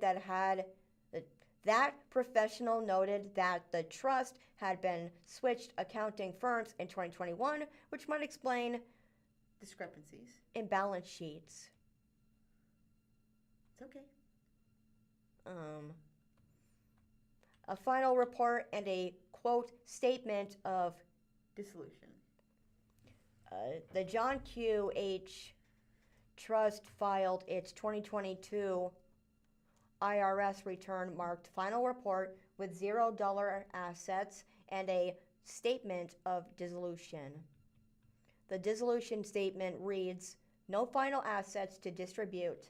The entity has improperly been filed as a charitable foundation since inception." Inception. Yeah, I guess, sorry, I got it. The entity should have only filed Form 1041, which it has done since inception. The trust's IRS forms had been public record all those years, but Form 1041 is a U.S. income tax return for estates and trusts, and it's closed to public Scrutiny. According to one accounting professional familiar with IRS nonprofit returns, the trustee could be saying he doesn't think the trust ever met the Trustee. Criteria. to file as a private foundation. Under IRS rules, private foundations must form 990-PF annually, follow self-dealing restrictions, and distribute at least 5% of assets annually. Atrium Holdings, John Cassell.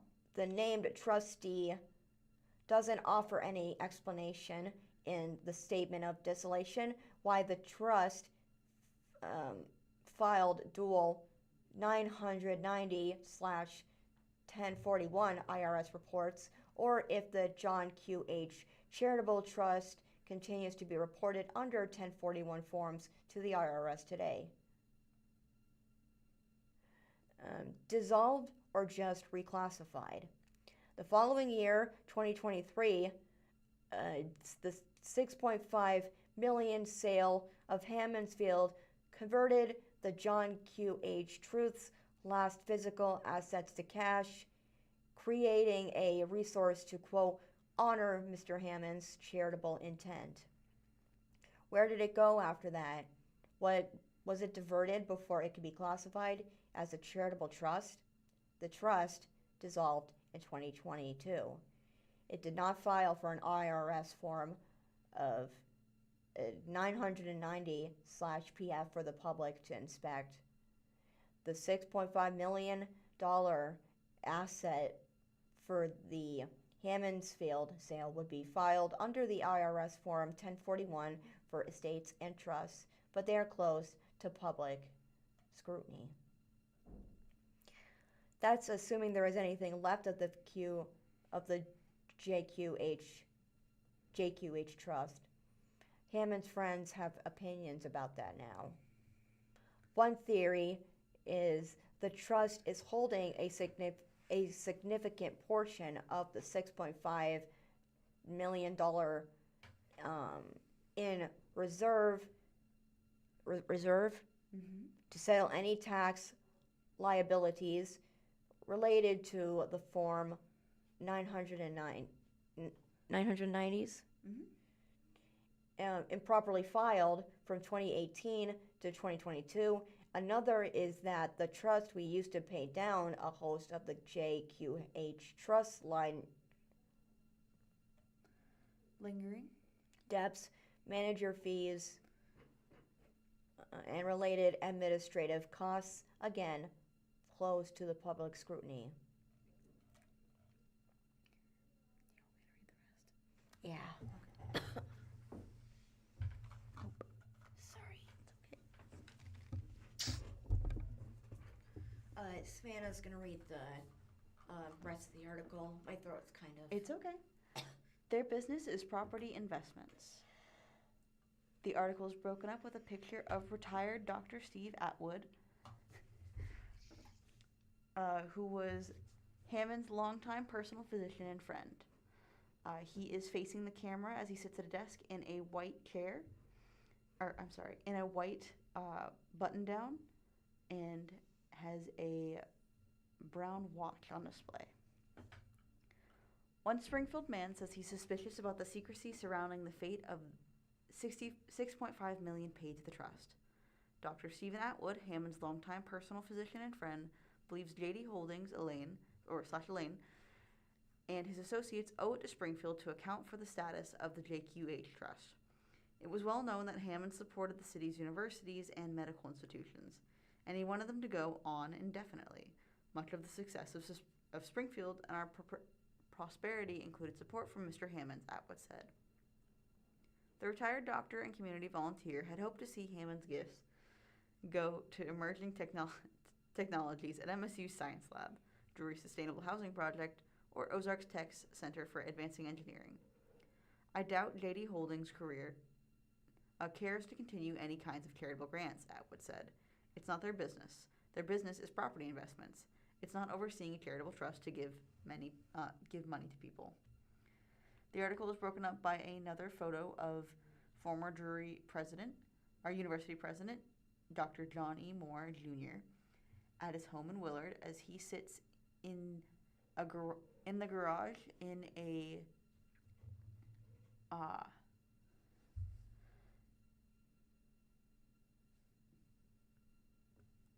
couch in his garage. He is wearing a button-down and trousers as he faces the camera. Another longtime Hammond's friend and former Drury University president John Moore is convinced the money is gone and says he's mad, frankly, that he couldn't convince Hammonds to establish a foundation protected from creditors. He recalls advising Hammonds, fund it even now while you're alive. Don't give it to the company. Give it to a John QH Foundation. Let them make the gift. And then at your passing, let the substance of your assets, rather than going to Jonathan Elin, put it in a foundation and let it do good work. He just didn't want to deal with it. Is the charitable intent fulfilled? In the end, one can argue the JQH Trust was already fulfilled Mr. Hammond's charitable intent by giving back to Springfield 2 community assets.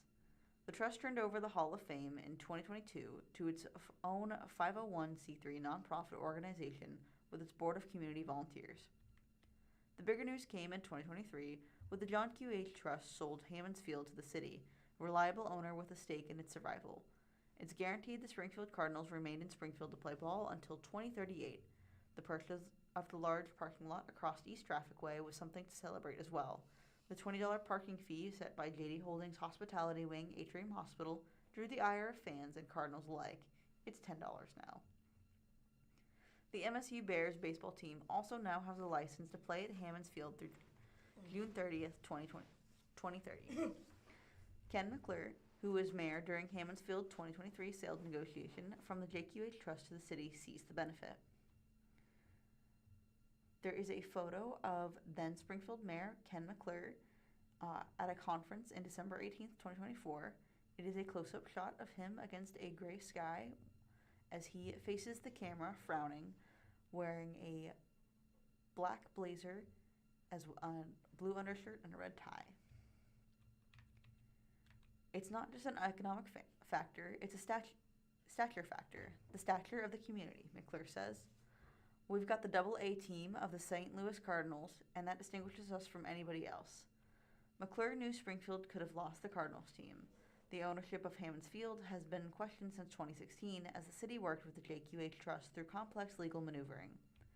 The team had threatened to leave the city if the stadium owner didn't invest in facility improvements that Major League Baseball mandated across the minor leagues. The city used unrestricted savings from its general fund and money designated for economic vitality from its level property tax fund to make the purchases. It also committed to funding $4 million worth of improvements, ensuring the ballpark met those standards. McClure became emotional in 2023 about the acquisition, and does so today with the rebranding of Hammond's Hall as Route 66 Stadium. Springfield has a long history with baseball, dating to White City Park in the early 1900s, and the team like the Springfield Cardinals and Springfield Cubs, he says. And teams like the Springfield Cardinals and the Springfield Cubs, he says. His dad took him to his first baseball game in 1957, and they attended every season. Hammond's brought to me what was the Cadillac of minor league franchises in the Midwest. Certainly. And we're not ever going to top that, McClure said. Once they're here, we cannot, as a community, afford to ever lose them, in my opinion. We would never get another minor league team, but certainly never get another one with the stature of the Cardinals, nor one with the public support that this team has. Talk about the Route 66 and the birthplace and all that, McClure says. This to me is every bit as important in a different context. Stature. There is a photo taken from behind the signage for the Hammond's Field. It is a shot of the letters from the Hammond's Field sign that were removed from the outfield scoreboard on April 21st, 2026, in anticipation of the stadium being renamed. Yet, for all the community benefits that Hammond's Field and the Sports Hall of Fame provided, John Moore reflects on what was and what could have been Hammond's legacy. In 1985, during Moore's 22nd tenure as jury president, Hammond's contributed almost $6 million in the building and gift operating budget to support the later named Hammond School of Architecture. He later pledged $1 million towards construction of Drury's Science Building, now named the Mercy Science Center. I think there's a feeling that the story needs to come out, Moore says. It has been so filled with fog and smoke, and mixed reports. It's sad that Hammond's had built up such an estate, and he was reported to be the richest man in Springfield, which he certainly promoted at every opportunity, Moore adds. And then he passed away, and what happened? And that's the end of that article.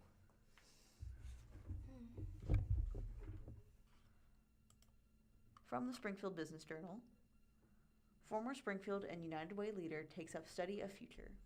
Article written by Karen Crago. Greg Burris, past Springfield City Manager and past President and CEO of the United Way Ozarks region, is looking to the future academically. Burris announced on April 24th social media post that he was obtaining a graduate certificate in foresight, a field sometimes referred to as futurism or future studies, through a program at the University of Houston. Burris announced in the post that he would be leaving his part-time position as executive director of the United Way's Give 5 program, volunteerism program for retirees that he founded in 2017. His attention will return to the Washington, D.C. based Foundation for Social Connection, where he has a 9-month fellowship to work on his project to imagine the future of volunteerism and civic service over the next 10 to 15 years. He's also collaborating with 2 other large national nonprofits, the AARP and the Points of Light Foundation. Burris said he promised his academic advisor he would write a book about his findings upon completion of his studies. Burris said the name change of the field from futurism to foresight occurred because some people found that former appellation too crystal ballish. It's not, he said. It's very research intensive, he said. I've been reading books, doing research, and interviewing topic experts from around the country.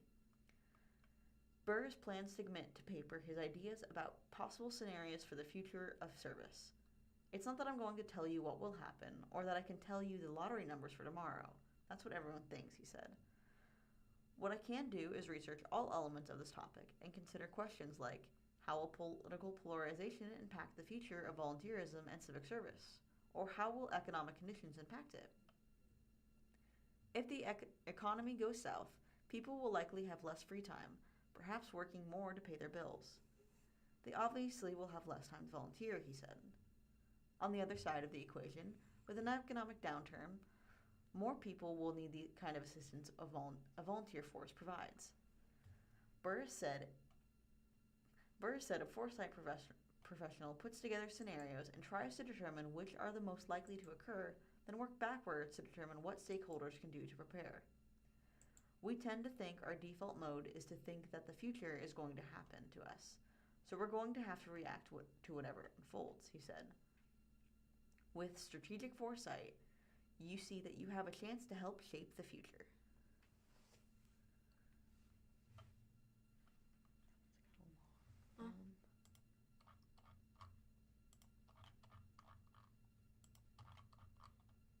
What are you doing? Trying to find a short one. Here. Oh.